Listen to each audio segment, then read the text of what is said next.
ಓಂ ಶ್ರೀ ಗುರುಬಸವಲಿಂಗಾಯ ನಮಃ. ಇಂದಿನ ಸಂಚಿಕೆಯ ವಿಷಯ ಲೇಪಾಕ್ಷಿ. ಇಂದು ನಾನು ಆಂಧ್ರ ಪ್ರದೇಶದ ಹಿಂದೂಪುರದ ಹತ್ತಿರವಿರುವ ಒಂದು ಅಮೋಘ ಐತಿಹಾಸಿಕ ಸ್ಥಳವಾದ ಲೇಪಾಕ್ಷಿಯ ಮಹತ್ವ ಹಾಗೂ ವಿಜಯನಗರ ಸಾಮ್ರಾಜ್ಯದ ಕೋಶಾಧ್ಯಕ್ಷನಾಗಿದ್ದ ವಿರುಪನ್ನ ಎಂಬ ಒಬ್ಬ ಶಿವಭಕ್ತ ಈ ಸ್ಥಳದೊಂದಿಗೆ ಹೊಂದಿದ್ದ ಅವಿನಾಭಾವ ಸಂಬಂಧದ ಒಂದು ಆಸಕ್ತಿಕರ ಚಿತ್ರಣವನ್ನು ನಿಮ್ಮೊಂದಿಗೆ ಹಂಚಿಕೊಳ್ಳಲಿದ್ದೇನೆ. ವಿಜಯನಗರ ಸಾಮ್ರಾಜ್ಯದ ವ್ಯಾಪ್ತಿಗೆ ಒಳಪಟ್ಟ ಚಿತ್ರಕಲೆ ಹಾಗೂ ಶಿಲ್ಪಕಲೆಗಳೆರಡೂ ಸಮಾನವಾಗಿ ವಿಕಸಿತಗೊಂಡು ಅಪಾರವಾದ ಚಿತ್ರಕಲೆ ಹಾಗೂ ಸುಂದರ ಶಿಲ್ಪಕಲೆಗಳ ತವರೂರು ಎಂದೇ ಪ್ರಸಿದ್ಧವಾದ ಲೇಪಾಕ್ಷಿ ಎಂಬ ಈ ಐತಿಹಾಸಿಕ ಸ್ಥಳ ಅಂದಿನಿಂದ ಇಂದಿನವರೆಗೂ ಕಲೋಪಾಸಕರನ್ನು, ಸೌಂದರ್ಯಾರಾಧಕರನ್ನು ಹಾಗೂ ಪ್ರವಾಸಿಗರನ್ನು ದಿನನಿತ್ಯ ತನ್ನತ್ತ ಕೈಬೀಸಿ ಕರೆಯುತ್ತ ಇಡೀ ಭಾರತದಲ್ಲೇ ಅತಿ ಪ್ರಸಿದ್ಧವಾದ ಒಂದು ಯಾತ್ರಾ ಸ್ಥಳವಾಗಿ ಇಂದಿಗೂ ಅದೇ ಹಿರಿಮೆಯನ್ನು ಕಾಯ್ದುಕೊಂಡಿರುವ ಅಂಶ ತುಂಬಾ ಮಹತ್ವದ್ದಾಗಿದೆ. ಇಲ್ಲಿನ ಜಗತ್ಪ್ರಸಿದ್ಧ ಶಿಲ್ಪಕಲೆಯನ್ನು ಅದರ ಉಚ್ಛ್ರಾಯ ಸ್ಥಿತಿಗೆ ಏರಿಸಿದವನು ಪರಮಶಿವಭಕ್ತನಾದ ವಿರೂಪಾಕ್ಷ ಶ್ರೇಷ್ಠಿ ಅಥವಾ ವಿರುಪಣ್ಣ. ಪೆನಗೊಂಡ ಮೂಲದವನಾದ ವಿರುಪಣ್ಣ ವಿಜಯನಗರದ ಅರಸು ಅಚ್ಯುತರಾಯನ ಆಡಳಿತ ಕಾಲದಲ್ಲಿ ರಾಜ್ಯದ ಕೋಶಾಧ್ಯಕ್ಷನಾಗಿ ಕಾರ್ಯವನ್ನು ನಿರ್ವಹಿಸುತ್ತಿರುತ್ತಾನೆ. ನಂತರದಲ್ಲಿ ತನ್ನ ನಿಷ್ಠೆ, ದಕ್ಷತೆ ಹಾಗೂ ಪ್ರಾಮಾಣಿಕತೆಯಿಂದ ಈ ಹುದ್ದೆಯ ಜೊತೆಗೆ ಪೆನಗೊಂಡದ ಮಂಡಲಾಧೀಶನಾಗಿ ಆಡಳಿತ ನಡೆಸುತ್ತಿದ್ದಾನೆ. ಮೂಲತಃ ಶೈವ ಮತಸ್ಥನಾದ ಈತ ಮಹಾನ್ ಶಿವಭಕ್ತ. ಈತನ ಮನೆದೇವರು ಶ್ರೀ ವೀರಭದ್ರಸ್ವಾಮಿ.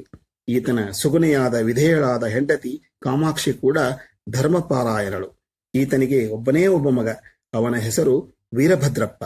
ವಿರುಪಣ್ಣನ ತಮ್ಮನ ಹೆಸರು ವೀರಣ್ಣ. ಈತನಿಗೆ ಇಬ್ಬರು ಪುತ್ರರು. ಅವರಲ್ಲಿ ಒಬ್ಬನ ಹೆಸರು ಚನ್ನಬಸವಪ್ಪ, ಇನ್ನೊಬ್ಬನ ಹೆಸರು ಬಸವಪ್ಪ. ಇವರೆಲ್ಲರೂ ಅರಸರ ಆಸ್ಥಾನದಲ್ಲಿ ಕೆಲಸಕ್ಕಿದ್ದಾರೆ. ಅಂತಹ ಮಹಾನ್ ಸಾಮ್ರಾಜ್ಯದ ಮಂಡಲಾಧೀಶನಾದರೂ ಕಿಂಚಿತ್ ಗರ್ವವನ್ನು ಮೈಗಂಟಿಸಿಕೊಳ್ಳದ ಸರಳ, ಸಹೃದಯ ಹಾಗೂ ಪ್ರಜೆಗಳ ಪ್ರೀತಿಪಾತ್ರ ವ್ಯಕ್ತಿ ನಮ್ಮ ಈ ವಿರುಪಣ್ಣ.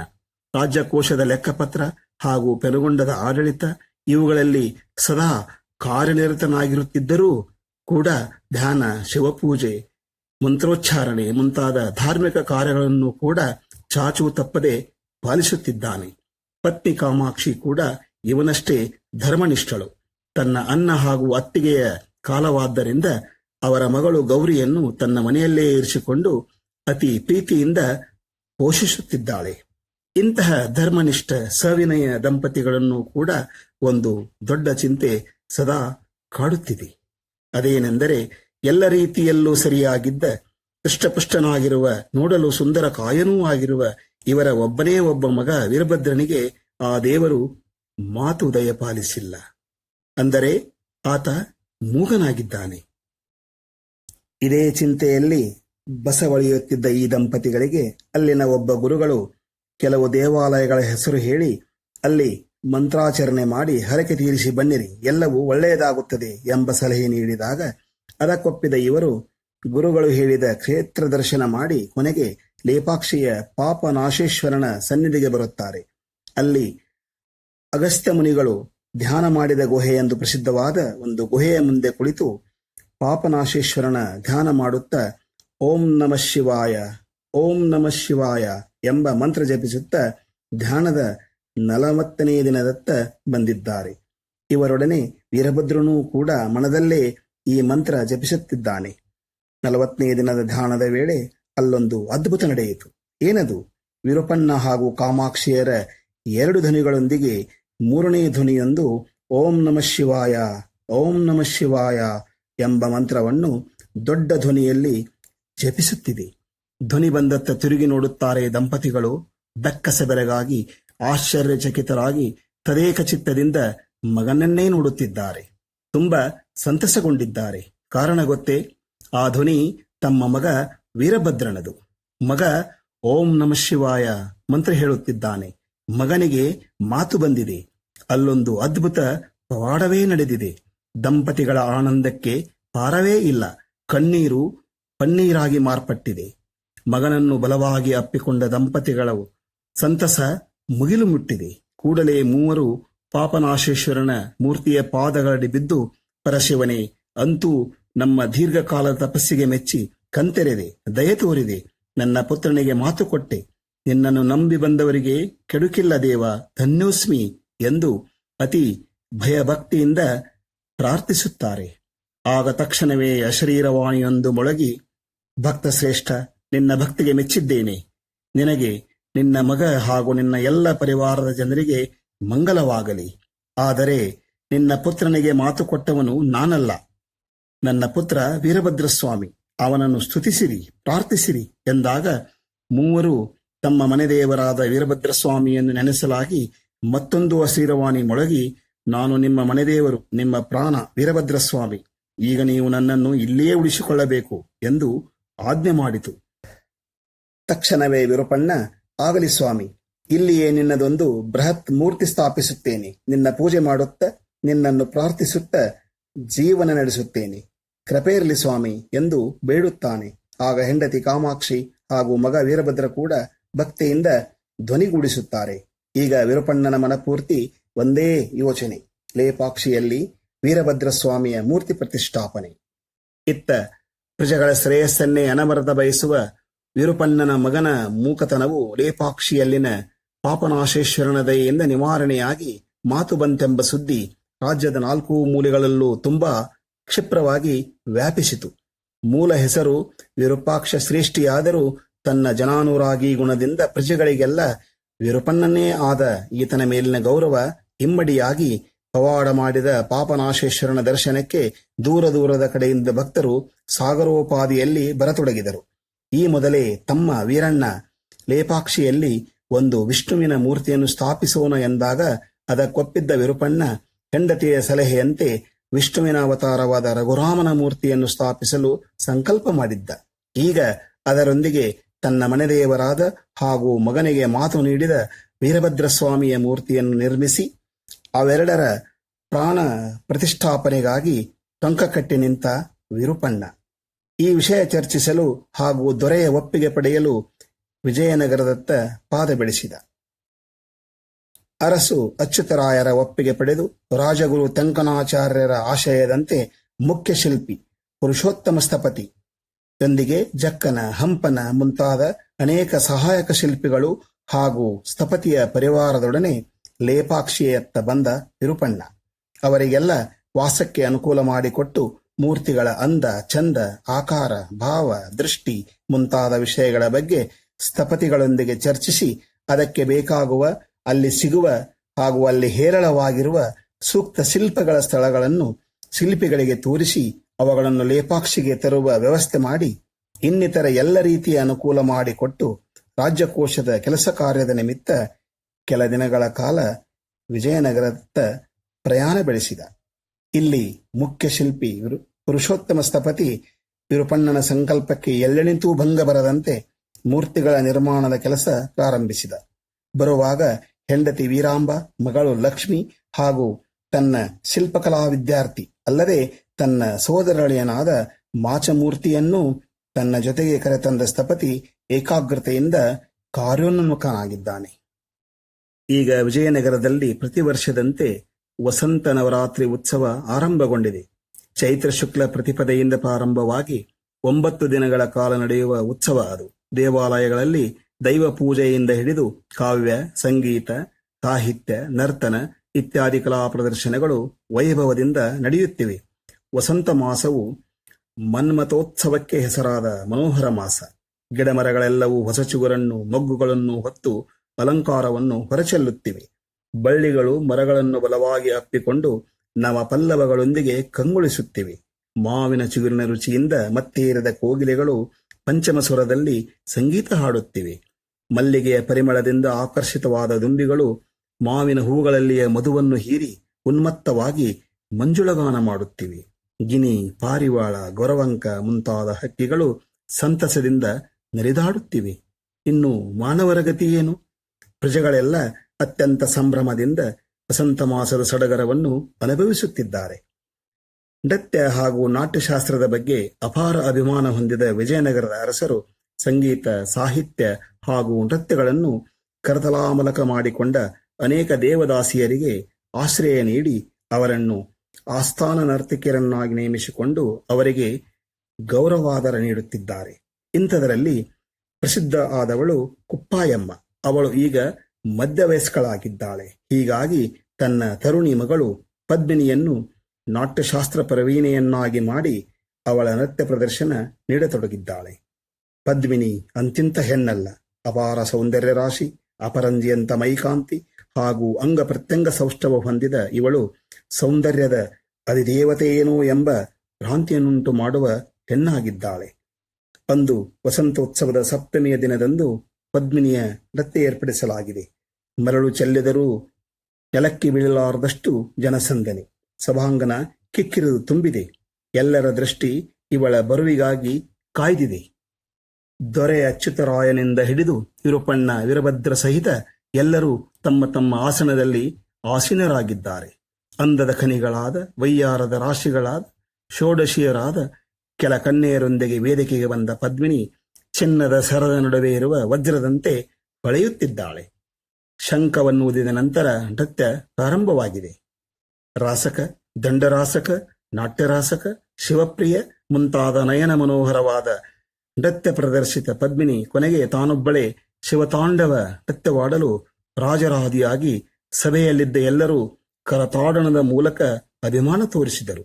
ದೊರೆಯಂತೂ ತುಂಬಾ ಆನಂದತುದಿಲನಾಗಿ ಈ ಅಪೂರ್ವ ಕಲಾದೇವತೆ ಪದ್ಮಿನಿ ದೇವಿಗೆ ಕನಕಾಭಿಷೇಕ ಮಾಡಬೇಕೆಂಬ ಸಂಕಲ್ಪ ಉಂಟಾಗಿದೆ.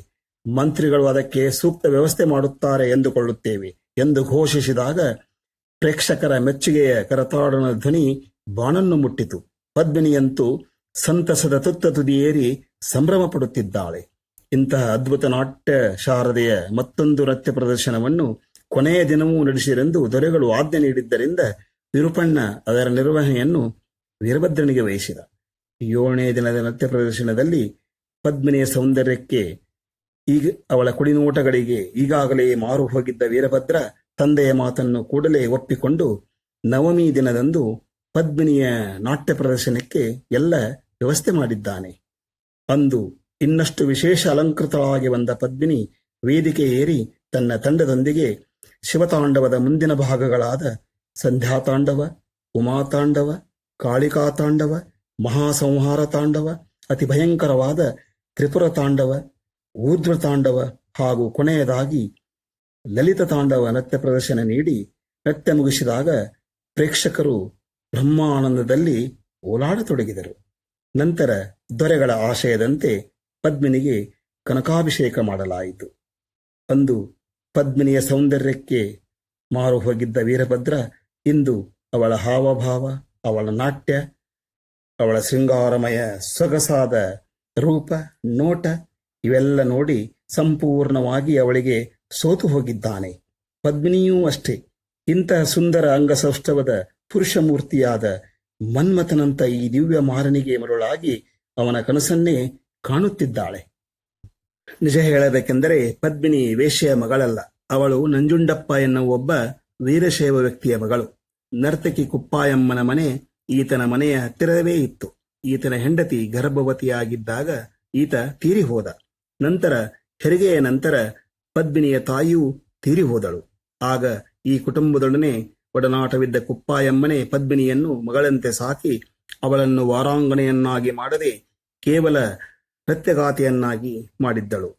ಶರಣ ದಂಪತಿಗಳ ರಕ್ತದ ಕುಡಿಯಾಗಿದ್ದರಿಂದಲೋ ಏನೋ ಪದ್ಮಿನಿ ವೇಶ್ಯೆಯ ಬಳಿ ಬೆಳೆದರೂ ಗೆಜ್ಜೆ ಪೂಜೆ ಮಾಡಿಕೊಳ್ಳಲು ಇಷ್ಟವಿಲ್ಲದೆ ಯಾರನ್ನಾದರೂ ಮದುವೆಯಾಗಲು ನಿಶ್ಚಯಿಸಿದ್ದಳು. ಆದರೆ ವೇಶ್ಯೆಯ ಮಗಳಾದ ರಾಜನರ್ತಕಿಯಾದ ನನ್ನನ್ನು ಯಾರು ಮದುವೆಯಾಗುತ್ತಾರೆ ಎಂದು ಸದಾ ಚಿಂತಿಸುತ್ತಿದ್ದಳು. ನಂಜುಂಡಪ್ಪನಿಗೆ ಪರಿಚಯವಿದ್ದ ವಿರುಪಣ್ಣನಿಗೆ ಮಾತ್ರ ಪದ್ಮಿನಿಯ ಜನ್ಮ ರಹಸ್ಯ ಗೊತ್ತಿತ್ತು. ಕುಪ್ಪಾಯಮ್ಮ ಮಾತ್ರ ಅವಳನ್ನು ತನ್ನ ಮಗಳೆಂದೇ ಬೆಳೆಸಿದ್ದಳು. 2 ನೃತ್ಯ ಪ್ರದರ್ಶನದಲ್ಲಿ ಪದ್ಮಿನಿಯ ಸೌಂದರ್ಯವನ್ನು ಕಂಡು ಬೆರಗಾಗಿದ್ದ ಕಟಿಕದ ಕೃಷ್ಣಪ್ಪನೆಂಬ ಧೂರ್ತ ಹಾಗೂ ಪ್ರಭಾವಿ ವ್ಯಕ್ತಿ ಇವಳನ್ನು ಪಡೆಯಲು ಕುಪ್ಪಾಯಮ್ಮನಿಗೆ ಭೇಟಿಯಾಗಿ ಪದ್ಮಿನಿಯನ್ನು ತನ್ನೊಂದಿಗೆ ಗೆಜ್ಜೆ ಪೂಜೆ ಮಾಡಿಸು ಎಂದು ಕೇಳಿದ. ಆಗ ಪದ್ಮಿನಿ ಸುತಾರಾಮ್ ಒಪ್ಪದಿದ್ದುದರಿಂದ ಕುಪ್ಪಾಯಮ್ಮ ಅಸಹಾಯಕಳಾಗುತ್ತಾಳೆ. ಆಗ ಖಂಡಾಮಂಡಲವಾದ ಕೃಷ್ಣಪ್ಪನಾಯಕ ಹೇಗಾದರೂ ಮಾಡಿ ಇವಳನ್ನು ತನ್ನವಳನ್ನಾಗಿ ಮಾಡಿಕೊಳ್ಳಲು ಹವನಿಸತೊಡಗಿದ. ಕೃಷ್ಣದೇವರಾಯರ ನಂತರ ಅಳಿಯ ರಾಮರಾಯನು ಪಟ್ಟಕ್ಕಾಗಿ ಸರದಿಯಲ್ಲಿದ್ದ. ಆದರೆ ರಾಯರು ಅಚ್ಯುತರಾಯನನ್ನು ರಾಜನನ್ನಾಗಿ ಮಾಡಿದ್ದರಿಂದ ಒಳಗೊಳಗೆ ಕುದಿಯತೊಡಗಿದ್ದ. ಹೇಗೂ ಇಂತಹ ರಾಮರಾಯನಿಗೆ ಆಪ್ತನಾಗಿದ್ದ ಕೃಷ್ಣಪ್ಪ ನಾಯಕ ಕುತಂತ್ರ ಮಾಡಿ ಅಚ್ಯುತರಾಯನನ್ನು ಅಧಿಕಾರದಿಂದ ಕೆಳಗಿಳಿಸಿ ರಂಗರಾಯನ ಪುತ್ರನಾದ ಸದಾಶಿವರಾಯನಿಗೆ ಪಟ್ಟ ಕಟ್ಟುವಂತೆ ಮಾಡಿ ರಾಮರಾಯ ಅದರ ಉಸ್ತುವಾರಿ ನೋಡಿಕೊಳ್ಳುವಂತೆ ಮಾಡಿ, ಅಷ್ಟೇ ಅಲ್ಲದೆ ವಿರುಪಣ್ಣನನ್ನು ಎರಡೂ ಸ್ಥಾನಗಳಿಂದ ಕೆಳಗಿಳಿಸಿ ತಾನೇ ಪೆನುಗೊಂಡದ ಮಂಡಲಾಧೀಶನಾಗಿ ಕೋಶಾಧ್ಯಕ್ಷ ಸ್ಥಾನಕ್ಕೆ ತಮ್ಮನಾದ ತಿಮ್ಮಪ್ಪ ನಾಯಕನನ್ನು ನೇಮಿಸುವಂತೆ ಮಾಡುತ್ತಾನೆ. ಇತ್ತ ಅಧಿಕಾರದಿಂದ ವಂಚಿತನಾದ ವಿರುಪಣ್ಣ ಇದ್ಯಾವುದಕ್ಕೂ ಧೃತಿಗೆಡದೆ ಶಿಲ್ಪ ಕಾರ್ಯದಲ್ಲಿ ತಲ್ಲೀನನಾಗಿದ್ದಾನೆ. ಪುರುಷೋತ್ತಮ ಸ್ಥಪತಿಗಳು ಶ್ರೀರಾಮನ ಅಂದರೆ ಕೋದಂಡರಾಮನ ಮೂರ್ತಿಯೊಡನೆ ಅದ್ಭುತವಾದ ವೀರಭದ್ರಸ್ವಾಮಿಯ ಮೂರ್ತಿಯನ್ನು ನಿರ್ಮಿಸಿದ್ದಾರೆ. ಇವೆರಡಲ್ಲದೆ ನಾಗಲಿಂಗಸ್ವಾಮಿ, ಗಣಪತಿ, ದುರ್ಗಾದೇವಿ, ಪಾರ್ವತೀದೇವಿ, ಕಾಳಿಕಾದೇವಿ ಅಲ್ಲದೆ ಇನ್ನೂ ಮುಂತಾದ ಅನೇಕ ದೇವಾನುದೇವತೆಗಳ ಮೂರ್ತಿಗಳನ್ನು ನಿರ್ಮಿಸಿದ್ದಾರೆ. ಅಲ್ಲದೆ 25 ಅಡಿ ಅಗಲ ಹಾಗೂ 15 ಅಡಿ ಎತ್ತರದ ಇಡೀ ಭಾರತದಲ್ಲಿಯೇ ಇಂದಿಗೂ ಬೃಹತ್ ನಂದಿ ಎಂದೇ ಪ್ರಸಿದ್ಧವಾದ ನಂದಿ ಮೂರ್ತಿಯನ್ನು ಸಹ ನಿರ್ಮಾಣ ಮಾಡಿದ್ದಾರೆ. ಆದ್ದರಿಂದ ಇಂದಿಗೂ ನಂದಿ ಶಿಲ್ಪ ಎಂದ ತಕ್ಷಣ ನಮಗೆಲ್ಲ ಲೇಪಾಕ್ಷಿಯ ನಂದಿ ಶಿಲ್ಪವೇ ನೆನಪಿಗೆ ಬರುತ್ತದೆ. ಇತ್ತ ವಿರುಪಣ್ಣನ ಅಧಿಕಾರ ಹೋಗಿ ಹಣಕಾಸಿನ ತೊಂದರೆಯಾದರೂ ಕೂಡ ಆತ ತನ್ನ ಆಸ್ತಿಪಾಸ್ತಿಯನ್ನು ವಿನಿಯೋಗಿಸಿ ಶಿಲ್ಪ ಕಾರ್ಯ ಸರಾಗವಾಗಿ ನಡೆಯುವಂತೆ ನೋಡಿಕೊಂಡು ಲೇಪಾಕ್ಷಿಯನ್ನು ಒಂದು ಶಿಲ್ಪಕಲೆಯ ಆಗರವನ್ನಾಗಿ ಮಾಡಿದ್ದಾನೆ. ಕೃಷ್ಣಪ್ಪ ನಾಯಕನ ದುರ್ಬುದ್ಧಿ ತಿಳಿದ ಪೆನಗೊಂಡದ ಪ್ರಜೆಗಳು ರಾಜ್ಯಕ್ಕೆ ಕಂದಾಯ ನೀಡದೆ ಅದೇ ಹಣವನ್ನು ಗುಟ್ಟಾಗಿ ವಿರುಪಣ್ಣನಿಗೆ ನೀಡಿ ಶಿಲ್ಪ ಕಾರ್ಯಕ್ಕೆ ನೆರವಾಗುತ್ತಿದ್ದಾರೆ. ಇದು ಕಂದಾಯದ ಹಣವೆಂದು ವಿರುಪಣ್ಣನಿಗೆ ಗೊತ್ತೇ ಇಲ್ಲ. ತನಗೆ ಕಾಣಿಕೆ ನೀಡಿದ್ದಾರೆಂದೇ ಅದನ್ನು ಸ್ವೀಕರಿಸಿ ಶಿಲ್ಪ ಕಾರ್ಯವನ್ನು ಮಾಡುತ್ತಿದ್ದಾನೆ. ಹೀಗಾಗಿ ಲೇಪಾಕ್ಷಿಯಲ್ಲಿ ಅನೇಕ ಶಿಲ್ಪಗಳ ಸಮುಚ್ಚಯವೇ ಎದ್ದು ನಿಲ್ಲುವಂತೆ ಮಾಡುತ್ತಿದ್ದಾನೆ ವಿರುಪಣ್ಣ. ಇತ್ತ ಯಾವ ಸಂಚು ಹೂಡಿದರೂ ತನಗೆ ದಕ್ಕದಾದ ಪದ್ಮಿನಿಯ ರಾಜನರ್ತಕಿಯ ಸ್ಥಾನ ತೆಗೆದರೆ ಸಾಮಾನ್ಯ ವಾರಾಂಗನೆಯಾಗುತ್ತಾಳೆ. ಆಗ ಅವಳಿಗೆ ಬೇರೆ ದಾರಿಯಿಲ್ಲದೆ ನನ್ನಲ್ಲಿಗೇ ಬರುತ್ತಾಳೆ ಎಂದು ಯೋಚಿಸಿ ದೊರೆ ಸದಾಶಿವರಾಯರ ಅಪ್ಪಣೆ ಪಡೆದು ಅವಳನ್ನು ಆ ಸ್ಥಾನದಿಂದ ಕೆಳಗಿಳಿಸುತ್ತಾನೆ ಕೃಷ್ಣಪ್ಪ ನಾಯಕ. ಆಗ ಇದರಿಂದ ತೀವ್ರ ಮನನೊಂದ ಕುಪ್ಪಾಯಮ್ಮ ಅನಾರೋಗ್ಯದಿಂದ ಹಾಸಿಗೆ ಹಿಡಿದು ಕೆಲ ದಿನಗಳ ನಂತರ ಇಹಲೋಕ ಯಾತ್ರೆ ಮುಗಿಸುತ್ತಾಳೆ. ಈಗ ಒಬ್ಬಂಟಿಯಾದ ಪದ್ಮಿನಿ ದಿಕ್ಕೇ ತೋಚದಂತಾಗಿ ಕೊನೆಗೆ ವಿರುಪಣ್ಣನವರ ನೆನಪು ಬಂದು ತಂದೆ ಸಮಾನರಾದ ಅವರು ನನಗೆ ಆಶ್ರಯ ನೀಡಬಹುದು ಎಂಬ ಭರವಸೆಯಿಂದ ವಿರುಪಣ್ಣನವರ ಮನೆಗೆ ಬಂದಾಗ ವಿರುಪಣ್ಣ ಮತ್ತು ಕಾಮಾಕ್ಷಿ ದಂಪತಿಗಳು ಅವಳನ್ನು ಆದರದಿಂದ ಸ್ವಾಗತಿಸಿ ನೀನೇನು ಚಿಂತಿಸಬೇಡ, ನೀನು ನಮ್ಮ ಮಗಳಿದ್ದ ಹಾಗೆ ಎಂದು ಹೇಳಿ ಆಶ್ರಯ ನೀಡುತ್ತಾರೆ. ಈ ಸಮಯದಲ್ಲಿ ವೀರಭದ್ರ ಹಾಗೂ ಪದ್ಮಿನಿಯರು ಮತ್ತಷ್ಟು ಹತ್ತಿರವಾಗುವುದರಿಂದ ಇಬ್ಬರಲ್ಲೂ ಪ್ರೀತಿಯ ಮೊಳಕೆ ಒಡೆಯುತ್ತದೆ. ಆದರೆ ತನ್ನ ಜನ್ಮರಹಸ್ಯ ಗೊತ್ತಿರದ ಪದ್ಮಿನಿ ಮಾಜಿ ಮಂಡಲಾಧೀಶನ ಪುತ್ರನಾದ ವೀರಭದ್ರ ತನ್ನನ್ನು ಮದುವೆಯಾಗಬಹುದೇ ಎಂದು ಚಿಂತಿತಳಾದಾಗ ಸ್ವತಃ ವೀರಭದ್ರನೇ ತನ್ನ ತಂದೆ ತಾಯರಿಂದ ತಿಳಿದ ಇವಳ ಜನ್ಮರಹಸ್ಯವನ್ನು ಇವಳಿಗೆ ತಿಳಿಸಿ ನೀನು ವೇಷಾಪುತ್ರಿಯಲ್ಲ, ವೀರಶೈವ ನಂಜುಂಡಪ್ಪನ ಮಗಳು ಎಂದು ಹೇಳಿದಾಗ ಪದ್ಮಿನಿ ನಿರಾಳಳಾಗುತ್ತಾಳೆ. ಆಗ ವೀರಭದ್ರ ನಿನ್ನನ್ನು ಮೊದಲು ನೋಡಿದಾಗಲೇ ನಿನ್ನಲ್ಲಿ ಅನುರಕ್ತನಾಗಿದ್ದೇನೆ. ನೀನು ಹೇಗಿದ್ದರೂ ಏನಾಗಿದ್ದರೂ ನಿನ್ನನ್ನೇ ಮದುವೆಯಾಗಲು ತೀರ್ಮಾನಿಸಿದ್ದೇನೆ. ನನಗೂ ಕೂಡ ಈಗ 2 ದಿನಗಳ ಹಿಂದೆ ನಿನ್ನ ಜನ್ಮ ವೃತ್ತಾಂತ ತಿಳಿಯಿತು ಎನ್ನುತ್ತಾನೆ. ಆಗ ಇಬ್ಬರು ತಮ್ಮ ಮದುವೆಯ ಕನಸು ಕಾಣತೊಡಗಿದ್ದಾರೆ. ಇತ್ತ ಹೇಗಿದ್ದರೂ ತನ್ನ ಸ್ಥಾನ ಕಳೆದುಕೊಂಡ ಪದ್ಮಿನಿ ತನ್ನಲ್ಲಿಗೆ ಬಂದೇ ಬರುತ್ತಾಳೆ, ತನಗೆ ಶರಣಾಗುತ್ತಾಳೆ ಎಂದು ಭಾವಿಸಿದ ಕೃಷ್ಣಪ್ಪ ನಾಯಕನಿಗೆ ಪದ್ಮಿನಿ ವಿರುಪಣ್ಣನ ಮನೆಗೆ ಹೋದ ವಿಷಯ ಹಾಗೂ ವೀರಭದ್ರ ಹಾಗೂ ಪದ್ಮಿನಿ ಪರಸ್ಪರ ಪ್ರೀತಿಸುತ್ತಿದ್ದಾರೆ, ಮದುವೆಯಾಗಲಿದ್ದಾರೆ ಎಂಬ ಸುದ್ದಿ ತಿಳಿದು ಬರುತ್ತದೆ. ಆಗ ಕೆಂಡಾಮಂಡಲನಾದ ಕೃಷ್ಣಪ್ಪ ನಾಯಕ ಕೂಡಲೇ ಒಂದು ಸಂಚು ಹೂಡಿದ. ಅಳಿಯ ರಾಮರಾಯರು ಯುದ್ಧಕ್ಕಾಗಿ ಹೊರಗೆ ಇದ್ದುದರಿಂದ ದೊರೆ ಸದಾಶಿವರಾಯರನ್ನು ಭೇಟಿಯಾಗಿ, ದೊರೆಗಳೇ, ಪೆನಗೊಂಡದಲ್ಲಿ ಪ್ರಜೆಗಳು ಕಂದಾಯ ಕಟ್ಟುತ್ತಿಲ್ಲ. ಅದನ್ನೆಲ್ಲ ಅವರು ದೇವಾಲಯದ ಶಿಲ್ಪಗಳನ್ನು ನಿರ್ಮಿಸಲು ವಿರುಪಣ್ಣನಿಗೆ ನೀಡುತ್ತಿದ್ದಾರೆ. ತಾನು ಅಧಿಕಾರದಲ್ಲಿದ್ದಾಗ ಕೋಶವನ್ನು ಅರ್ಧ ಬರಿದು ಮಾಡಿದ ವಿರುಪಣ್ಣ ಆ ಹಣವನ್ನು ಕೂಡ ಉಪಯೋಗಕ್ಕೆ ಬಾರದ ಶಿಲ್ಪ ಕಾರ್ಯಕ್ಕೆ ಹಾಕುತ್ತಿದ್ದಾನೆ. ರಾಮರಾಯರಿಗೆ ಯುದ್ಧ ಕಾರ್ಯದಲ್ಲಿ ಉಪಯೋಗಿಸಲು ಬೇಕಾಗುವ ಹಣವನ್ನು ಕೊಡಲು ಈಗ ರಾಜಭಾಂಡಾರದಲ್ಲಿ ಸಂಪತ್ತೇ ಇಲ್ಲ ಪ್ರಭು. ಇದಕ್ಕೆಲ್ಲ ವಿರುಪಣ್ಣನೇ ಕಾರಣ, ಏನು ಮಾಡಬೇಕೆಂಬುದು ತಿಳಿಯದಾಗಿದೆ ಎಂದು ಹೇಳಿದಾಗ ದೊರೆಗಳು ಹಾಗಾದರೆ ಏನು ಮಾಡೋಣ ಎಂದು ಕೇಳಲು ಕುತಂತ್ರಿಯಾದ ಕೃಷ್ಣಪ್ಪ ರಾಜಭಂಡಾರವನ್ನು ಬರಿದು ಮಾಡಿದ ಹಾಗೂ ಈಗ ಸಾಮ್ರಾಜ್ಯಕ್ಕೆ ಕಂದಾಯವೂ ಸಹ ಬರದಂತೆ ಮಾಡುತ್ತಿರುವ ವಿರುಪಣ್ಣನಿಗೆ ಶಿಕ್ಷೆ ನೀಡುವಂತಾಗಬೇಕು ಎಂದು ಹೇಳುತ್ತಾನೆ. ಇವನ ಕುತಂತ್ರ ನೀತಿ ತಿಳಿಯದ ದೊರೆ ಹಾಗಾದರೆ ಅವನಿಗೆ ಮರಣದಂಡನೆಯನ್ನೇ ಕೊಡೋಣ ಎಂದಾಗ ಈತ, ಬೇಡಿ ಸ್ವಾಮಿ ಬೇಡಿ, ಹೇಗಿದ್ದರೂ ಆತ ಮಾಜಿ ಮಂಡಲಾಧೀಶ.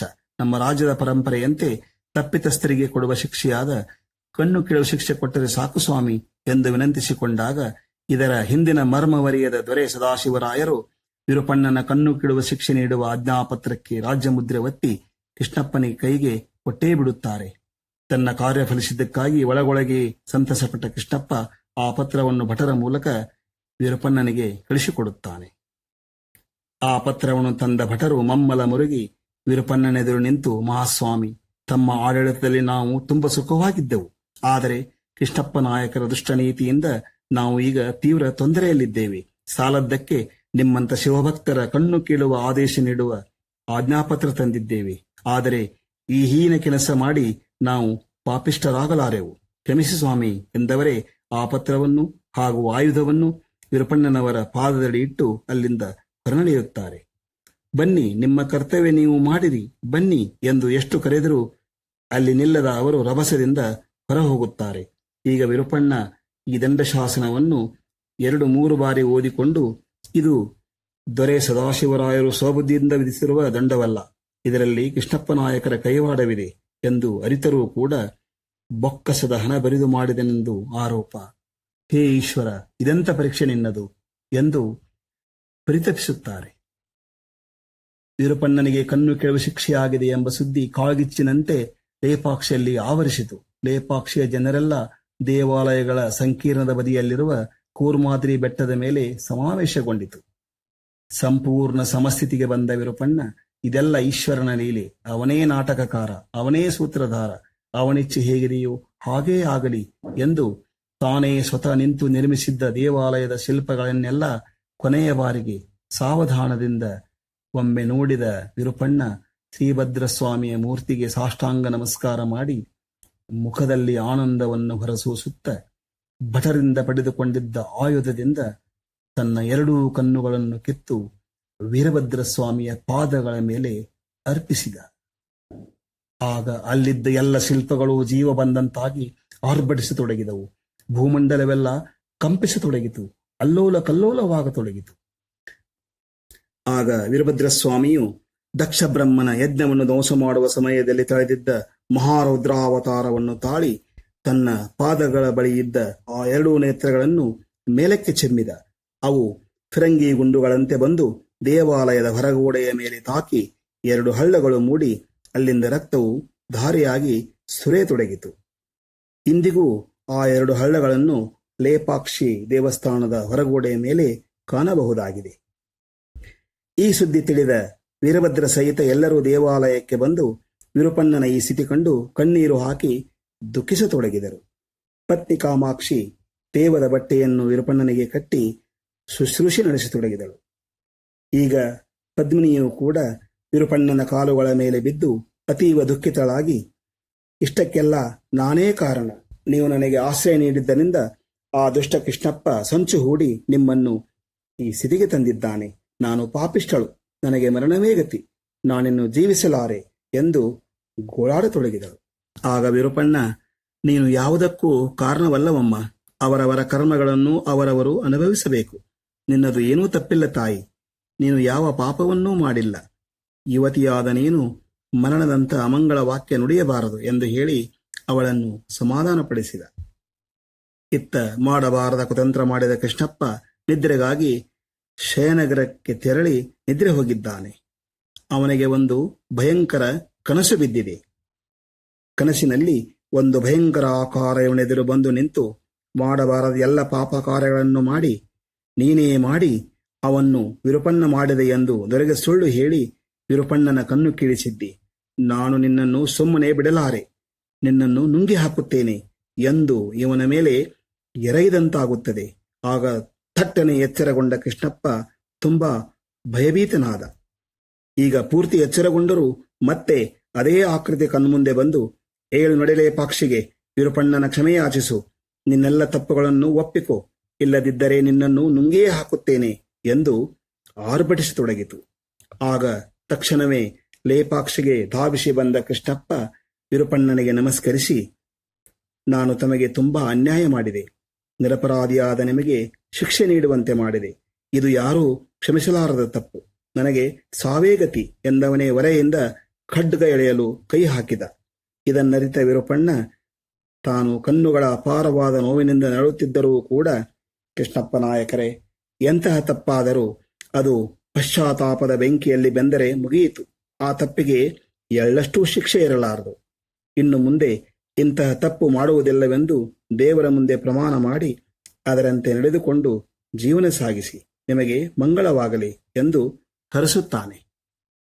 ಆಗ ಆರೋಪಿ ಭಾವದಿಂದ ನಾಚಿಕೆಯಿಂದ ತಲೆ ತಗ್ಗಿಸಿ ನಿಂತ ಕೃಷ್ಣಪ್ಪ ಕಣ್ಣೀರು ತುಂಬಿಕೊಂಡು ವಿರುಪಣ್ಣನ ಪಾದಗಳನ್ನು ಹಿಡಿದು, ವಿರೂಪಾಕ್ಷ ಶ್ರೇಷ್ಠಿಗಳೇ, ಈ ಸಂಕಟ ಸಮಯದಲ್ಲಿ ನಿಮ್ಮ ಸ್ವೀಕೃತಿಯೊಂದಿಗೆ ಒಂದು ಮಂಗಳ ಕಾರ್ಯವನ್ನು ನಡೆಸಬೇಕೆಂದುಕೊಂಡಿದ್ದೇನೆ. ಸೋದರಿ ಪದ್ಮಿನಿ ದೇವಿಯನ್ನು 106 ದೇವತೆಗಳ ಈ ಸನ್ನಿಧಿಯಲ್ಲಿ ಕುಮಾರ ವೀರಭದ್ರಪ್ಪನಿಗೆ ಕನ್ಯಾದಾನ ಮಾಡುತ್ತೇನೆ. ಅವರ ಮದುವೆ ಮಾಡಿಸುತ್ತೇನೆ. ಅಷ್ಟಲ್ಲದೆ ನಿಮ್ಮ ಕುಮಾರ ವೀರಭದ್ರಪ್ಪನಿಗೆ ಕಾಣಿಕೆಯಾಗಿ ಪೆನುಗೊಂಡದ ಮಂಡಲಾಧೀಶನ ಕಿರೀಟ ತೊಡಿಸಿ ಅವನನ್ನು ಪೆನುಗೊಂಡದ ಮಂಡಲಾಧೀಶನನ್ನಾಗಿ ಮಾಡುತ್ತೇನೆ. ಈ ಎಲ್ಲಾ ವಿಷಯಗಳನ್ನು ದೊರೆ ಸದಾಶಿವರಾಯರಿಗೆ ಈಗಾಗಲೇ ಮನವಿ ಮಾಡಿದ್ದು, ಅವರ ಕ್ಷಮಾಭಿಕ್ಷೆಯನ್ನೂ ಪಡೆದು ಅವರ ಆಜ್ಞಾನುಸಾರವೇ ಈ ಕಾರ್ಯವನ್ನು ನಡೆಸುತ್ತಿದ್ದೇನೆ. ದಯವಿಟ್ಟು ಇದಕ್ಕೆ ನಿಮ್ಮ ಆಶೀರ್ವಾದ ಮೊದಲು ಬೇಕು ಎಂದು ಅತಿ ಕಳಕಳಿಯಿಂದ ಕೇಳಿಕೊಳ್ಳುತ್ತಾನೆ. ಆಗ ವಿರುಪಣ್ಣನು ವೀರಭದ್ರಪ್ಪ ಹಾಗೂ ಪದ್ಮಿನಿಯರನ್ನು ಕರೆಯಲಾಗಿ ಅವರಿಬ್ಬರು ವಿರುಪಣ್ಣನ ಪಾದಸ್ಪರ್ಶ ಮಾಡಲು ದೀರ್ಘ ಸುಮಂಗಲೀಭವ ಎಂದು ಆಶೀರ್ವದಿಸುತ್ತಾ, ಕೃಷ್ಣಪ್ಪ ನನ್ನ ಉದ್ದೇಶಿಸಿ, ಕೃಷ್ಣಪ್ಪ ನಾಯಕರೇ, ನಿಮ್ಮ ಅಭೀಷ್ಟವನ್ನು ಆ ಪರಮೇಶ್ವರನೇ ನೆರವೇರಿಸಬಲ್ಲ. ನಿಮ್ಮ ಸದಾಶಯಕ್ಕೆ ನನ್ನ ಆಶೀರ್ವಾದವು ತಪ್ಪದೇ ಲಭಿಸುತ್ತದೆ ಎಂದು ಹೇಳಿದ ವಿರುಪಣ್ಣ ಶಿವೋಹಂ ಶಿವೋಹಂ ಎನ್ನುತ್ತಾ ಕಾಮಾಕ್ಷಿ ಹಾಗೂ ಪದ್ಮಿನಿಯರ ಆಸರೆಯಿಂದ ಪಾಪನಾಶೇಶ್ವರ ಗುಡಿಯ ಗರ್ಭಾಲಯವನ್ನು ಪ್ರವೇಶಿಸುತ್ತಾನೆ. ಅಲ್ಲಿನ ಸ್ಥಾಯಿಲಿಂಗಕ್ಕೆ ತನ್ನ ತಲೆಯನ್ನು ಒತ್ತಿ ಪಾಪನಾಶೇಶ್ವರನನ್ನು ಸ್ತುತಿಸುವ ಶ್ಲೋಕವನ್ನು ಹೇಳಿ ತನ್ನ ಪ್ರಾಣವಾಯುವನ್ನು ಅನಂತಾಕಾಶದಲ್ಲಿ ವಿಲೀನಗೊಳಿಸುತ್ತಾನೆ. ಆತನ ಜೀವಾತ್ಮ ಶರೀರ ಬಂಧನದಿಂದ ಮುಕ್ತವಾಗಿ ಅಖಂಡ ಪರಮಾತ್ಮನಲ್ಲಿ ಐಕ್ಯಗೊಂಡಿತು. ವಿರುಪಣ್ಣ ಪರಮಾತ್ಮನೇ ಆದ.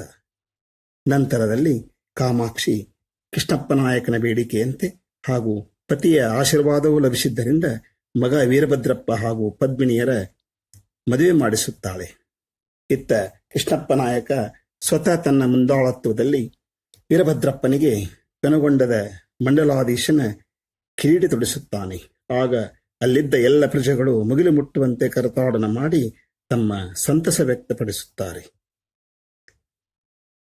ಪ್ರಿಯ ಕೇಳುಗ ಮಿತ್ರರೇ, ಇಲ್ಲಿಯವರೆಗೆ ತಾವು ಕೇಳಿದ ಈ ಕಥನ ಅದ್ಭುತವಾದದ್ದು ಎಂದು ನನ್ನ ಭಾವನೆ. ಇದಿಷ್ಟು ಲೇಪಾಕ್ಷಿ ಎಂಬ ಶಿಲ್ಪಕಲೆಯ ಆಗರವಾದಂತಹ ಅತ್ಯಂತ ಮಹತ್ವದ ಐತಿಹಾಸಿಕ ಸ್ಥಳ ಹಾಗೂ ಈ ಸ್ಥಳದೊಂದಿಗೆ ಪರಮಶಿವ ಭಕ್ತನಾದ ವಿರುಪಣ್ಣ ಹೊಂದಿದ ಅವಿನಾಭಾವ ಸಂಬಂಧ ಹಾಗೂ ಆತನ ಸಂಪೂರ್ಣ ಜೀವನ ಮತ್ತು ಕೊನೆಗಾಲದಲ್ಲಿ ಆತನ ಕರುಣಾಜನಕ ಸ್ಥಿತಿಯ ಕಥನ.